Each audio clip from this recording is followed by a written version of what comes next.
So guys अस्सलाम वालेकुम। इस वीडियो में हम अपनी कोडिंग स्टार्ट करेंगे। वो कोडिंग में उसका सिंटैक्स देखेंगे और मैन मेथड की बात करेंगे कि मैन मेथड हमें क्यों नीड पड़ती है और ये होता क्या है।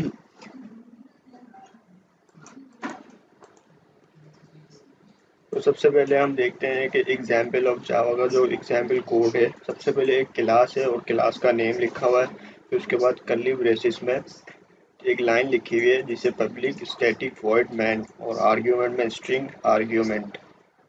तो हम अभी प्रिंट वगैरह की बात नहीं करेंगे। System dot out print ln जो लिखा हुआ है ये एक प्रिंट स्टेटमेंट है। हम इसको डिटेल में नहीं देखेंगे। अभी हम बात करेंगे मैन मेथड की।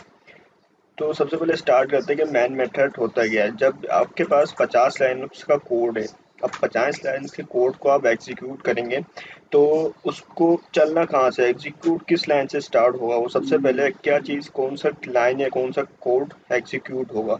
तो इसमें ये होता है कि सबसे पहले वो फाइंड करता है, अपना कंपाइलर फाइंड करता है कि मैन मेथड कहाँ है। वो मैन मेथड पर जाता है और जो एग्जीक्यूशन है वो मैन मेथड से स्टार्ट होती है। तो जावा में जो मैन मेथड है वो है पब्लिक स्टैटिक वॉइड। वो कुछ इस तरीके का है। The main method look like this public static void main string arg. जब जिस तरह के आपने सी में देखा होगा, जब हम सी में अपनी कोडिंग स्टार्ट करते हैं तो हम उसके अंदर डिफाइन करते हैं इन मैन और फिर उसके अंदर पैरेंथेसिस के बाद कर्ली ब्रेसिस और रिटर्न जीरो। वो भी एक मैन मेथड है। तो जावा का जो मैन मेथड है वो पब्लिक स्टैटिक वॉइड मैन।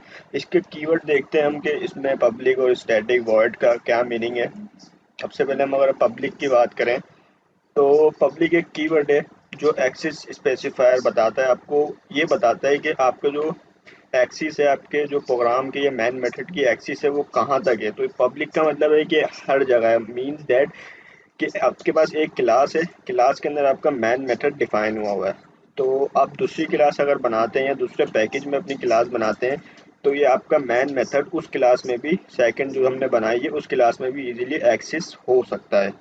जबकि अगर हम इसके अंदर अगर प्राइवेट वगैरह लिखें तो ये प्राइवेट मीन्स ये सिर्फ उसी क्लास तक महदूद रहेगा, उसमें किसी और चीज़ में एक्सेस नहीं कर सकेगा। इस तरह एक डेफिनेशन लिखी हुई है। सही। फिर उसके बाद बात करते हैं कि पब्लिक जो मैन मेथड में हमेशा हम must be declare public keywords.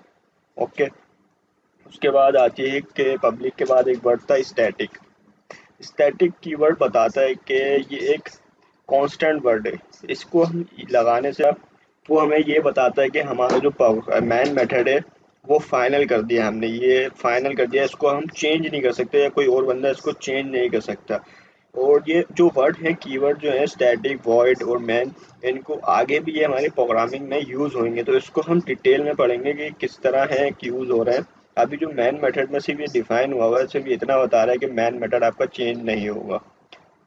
फिर उसके बाद आपको एक बात ध्यान में रखनी है कि जावा जो है वो केस सेंसिटिव लैंग्वेज है। केस सेंसिटिव मीन्स कि अगर आपने मैन जो है वो इस कैपिटल वर्ड में लिखा है और मैन को आप एक्सेस कराना चाहते हैं स्मॉल वर्ड्स में, कीवर्ड्स में, जैसे कि मैन ये लिखा हुआ है इस तरफ कैपिटल में, इधर लिखा हुआ लेफ्ट साइड राइट साइड पे स्मॉल में, तो ये दोनों डिफरेंट हैं। लेकिन जो मैन मेथड जो वो हमारा उसमें लिखा हुआ वो स्मॉल वर्ड्स में, मैन MAIN मैन जो स्मॉल वर्ड्स में लिखा हुआ उसका मतलब वो मैन है। अगर आप उसकी जगह एक कैपिटल में मैन लिखेंगे तो वो मैन मेथड नहीं कहलाएगा, क्योंकि ये एक दफ़ा डिफाइन हुआ जिसे स्टैटिक कीवर्ड वगैरह है वो एक दफ़ा डिफाइन हो जाता है। वो भी ये भी एक दफ़ा डिफाइन हुआ है, बना हुआ है कि ये सिर्फ स्मॉल कीवर्ड्स में यूज़ हो सकता है। और इसके अंदर जब लास्ट में हम आ रहे हैं, जो मैन मेथड के बाद एक पैरेंथेसिस है जिसको हम ब्रेसिस कहते हैं, उसके अंदर हमारा एक पैरामीटर है जो कि लिखा हुआ है स्ट्रिंग आर्ग्यूमेंट्स, स्ट्रिंग RGS। तो उसके अंदर आप स्ट्रिंग लाजमी आप लिखेंगे, लेकिन ARG जो है हमारे पास वो आप उसके अंदर कुछ और भी यूज़ कर सकते हैं। मैं आपको दिखाता हूँ एक दफ़ा।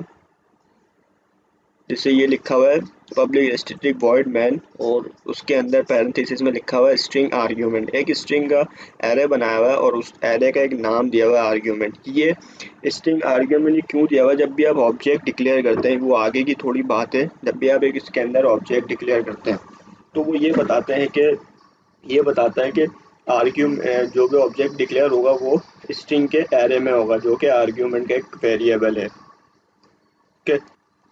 और अब बात करते हैं ब्लॉक्स की। अब जैसे आपने देखा था कि पब्लिक स्टैटिक वर्ड मैन लिखा हुआ है, उसके बाद आपको कुछ एरो शो हो रहे हैं जो ब्लॉक कहलाते हैं।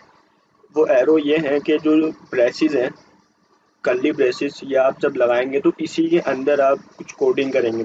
इसके बाहर अगर कोडिंग करेंगे तो वो मैन मेथड के अंदर नहीं होगी, या अगर क्लास के अंदर हम कोडिंग कर रहे हैं तो वो ब्रेसेस के अंदर ही होगी। ब्रेसेस के बाहर होगी तो वो उसके अंदर एक्सेस नहीं होगा, मैं ना मैन मेथड में ना क्लास में।